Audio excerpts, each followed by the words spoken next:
Hello दोस्तों। आज का टॉपिक है ग्लॉस टेस्ट। इस वीडियो में हम देखेंगे कि ग्लॉस टेस्ट होता क्या है, उसे कैसे परफॉर्म करते हैं और ग्लॉस टेस्ट परफॉर्म करने के लिए कौन सा स्टैंडर्ड यूज़ करना होता है वो हम इस वीडियो में देखेंगे। तो चलिए वीडियो को आगे बढ़ाते हैं और समझते हैं कि ग्लॉस टेस्ट होता क्या है। तो चलिए समझते हैं कि ग्लॉस टेस्ट होता क्या है। ग्लॉस टेस्ट के अंदर हम ये कैलकुलेट करते हैं कि कितना अमाउंट ऑफ लाइट जो है वो रिफ्लेक्ट करता है from the surface at the specified angle. अगर मैं किसी एंगल में लाइट को रिलीज़ करता हूँ on the surface of the paper, तो सरफेस से सेम एंगल में कितना अमाउंट ऑफ लाइट जो है वो रिफ्लेक्ट करता है वो हम ग्लॉस टेस्ट से आइडेंटिफाई करते हैं।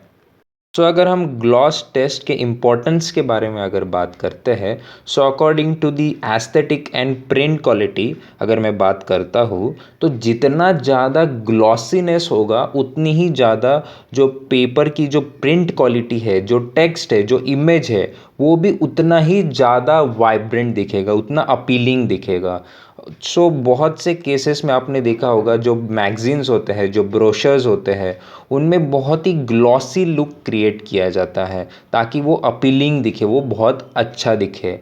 और बहुत से जो प्रीमियम पैकेजिंग्स होते हैं उसमें भी ग्लॉसी लुक क्रिएट करते हैं ताकि उनकी जो पैकेजिंग है वो डिफ्रेंशिएट हो सके इन द मार्केट। इसलिए ग्लॉसीनेस का रोल बहुत इम्पोर्टेंट रोल प्ले करता है in terms of packaging, in terms of printing, in terms of aesthetic looks।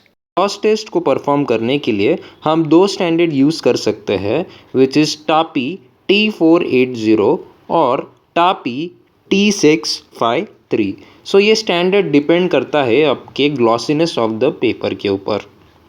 Gloss test को परफॉर्म करने के लिए हम एक ग्लॉस टेस्टर का यूज़ करना होता है। ग्लॉस टेस्ट जो होता है वो कैलकुलेट किया जाता है ग्लॉस यूनिट के अंदर, जो डिफाइन किया जाता है बाय GU। तो चलिए अब समझते हैं कि ग्लॉस टेस्ट को कैसे हम परफॉर्म करते हैं। तो चलिए अब समझेंगे कि ग्लॉस टेस्ट को हम कैसे परफॉर्म करते हैं। बट टेस्ट को परफॉर्म करने से पहले हम समझेंगे ये जो दो स्टैंडर्ड्स है उसे हम कब यूज़ करते हैं। सबसे पहले जो स्टैंडर्ड है टैपी T480।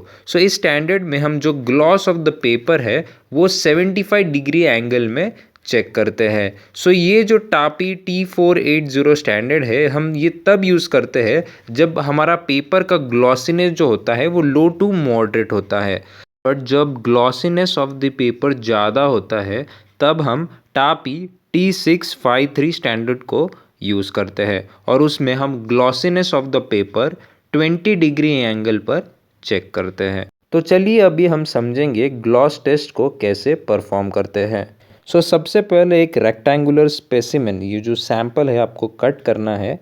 उसके बाद आप चेक कर लीजिए कि जो आपका सैंपल्स है उसके ऊपर कोई वाटर मार्क, कोई डर्ट, कोई होल्स या फिर कोई क्रीजेस अवेलेबल ना हो, ताकि आपकी जो रीडिंग है वो गलत ना आए।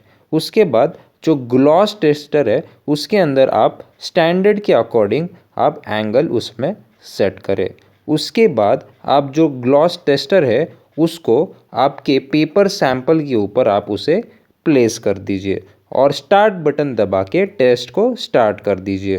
इन फ्यू सेकेंड मशीन जो है वो मेजर कर लेगा कि कितना लाइट रिफ्लेक्ट होता है एट दी स्पेसिफाइड एंगल और ऑटोमेटिकली वो वैल्यू को डिस्प्ले करेगा इन टर्म्स ऑफ ग्लॉस यूनिट।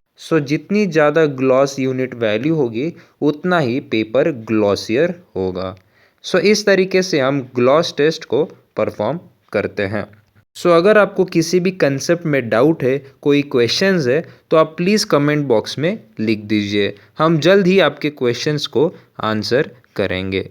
अगर आपको ये वीडियो पसंद आती है प्लीज़ इस वीडियो को लाइक करें, इसे शेयर करें और सब्सक्राइब करें वी सिंप्लीफाई चैनल को, ताकि आपको हर न्यू वीडियोस का नोटिफिकेशन मिलते रहे और आपके सारे जो कंसेप्ट्स है वो क्लियर होते रहें।